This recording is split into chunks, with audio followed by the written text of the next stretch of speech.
Hello guys, and today we're going to look at some of the positive and negative effects of the Industrial Revolution. We're also going to look at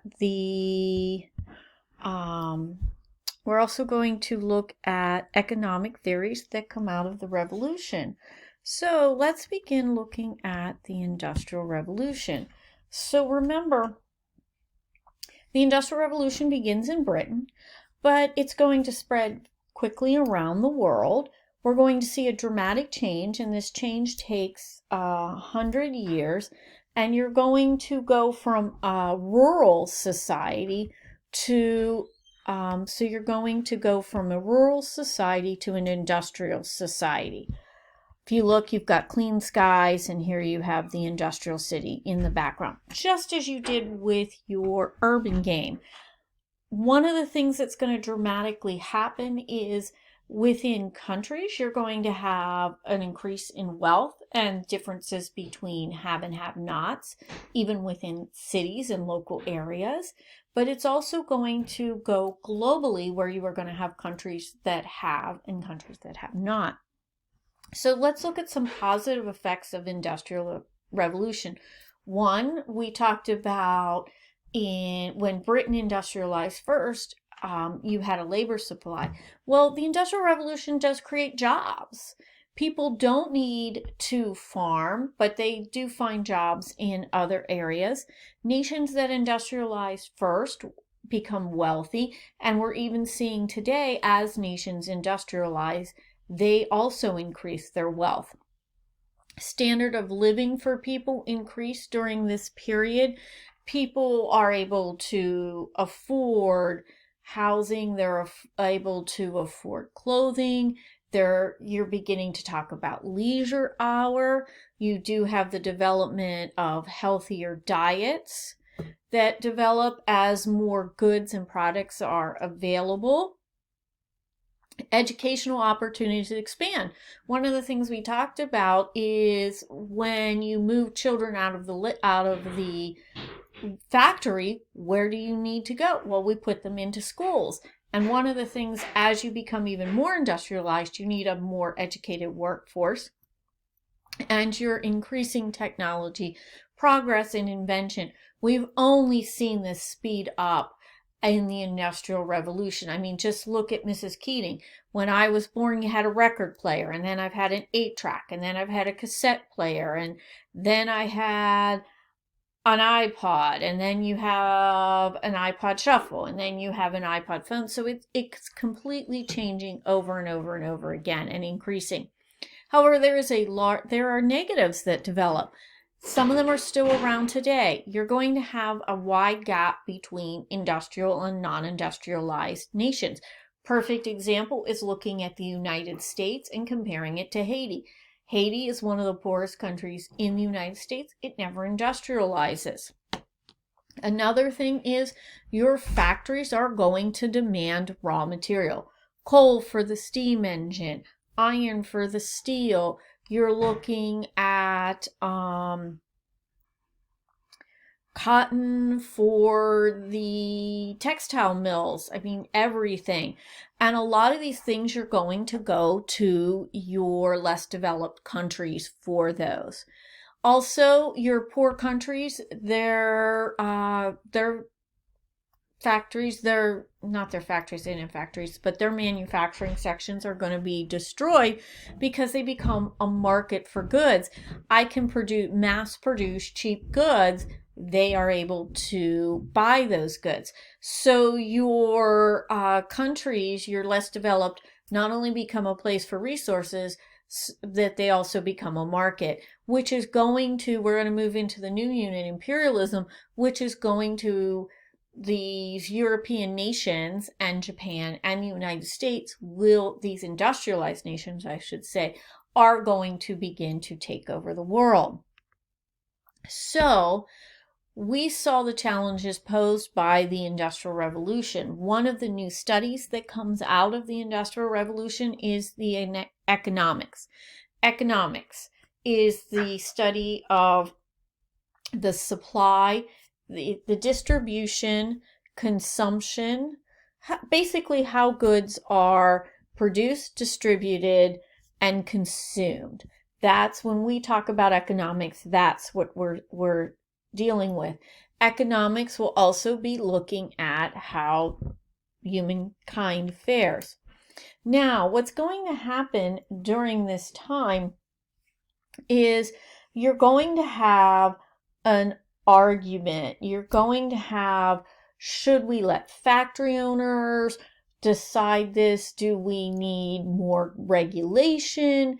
Because what you saw was these companies taking harsh working conditions.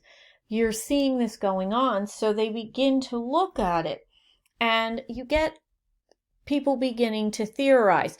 Thomas Malthus is looking at, because this is also a period when we begin to grow our population.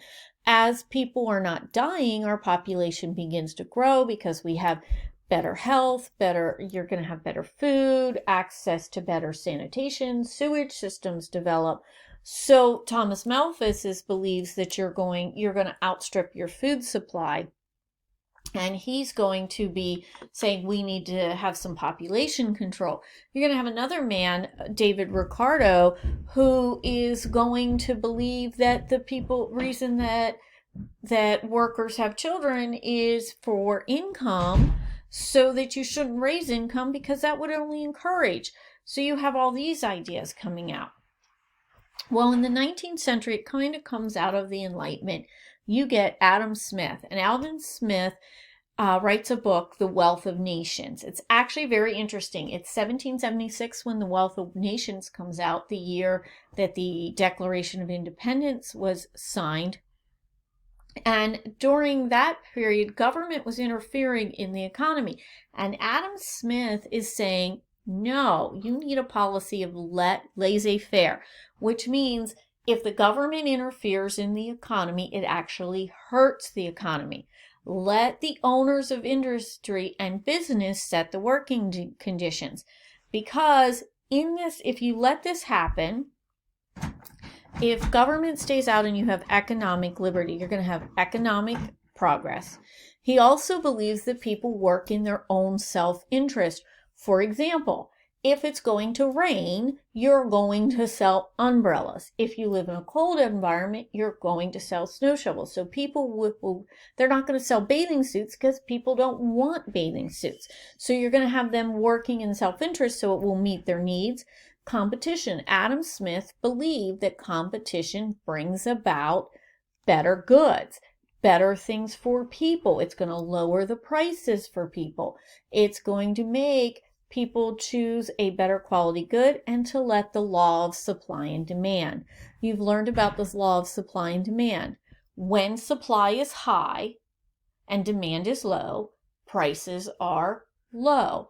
When demand is high and supply is low, prices rise. So if, for example, this winter, perfect, there was a lot of snow shovels out here. It's very cheap to get a snow shovel because there is a large supply of snow shovels, but there's little demand. So let the market set the prices.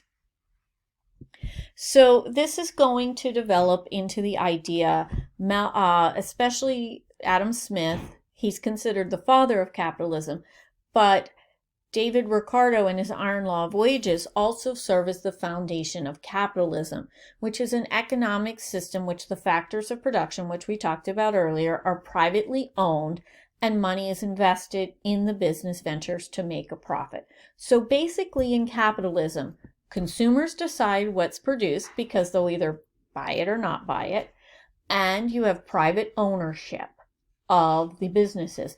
A corporation is a group of private owners. You don't have the government interfering in the economy. Capitalism believes if the government interferes, it actually hurts the economy. Let the consumer, through the supply and demand, decide what's produced. So, but as this was going on, we're beginning to see that this is creating problems. People are observing the problems of the poor. They're seeing these poor working conditions. So they begin to say, we're not sure this is working. Robert Owen will be credited with helping develop some socialism ideas. The government should plan the economy. A lot of these people believe, socialists believe, that competition is actually hurting and we should have more government regulation.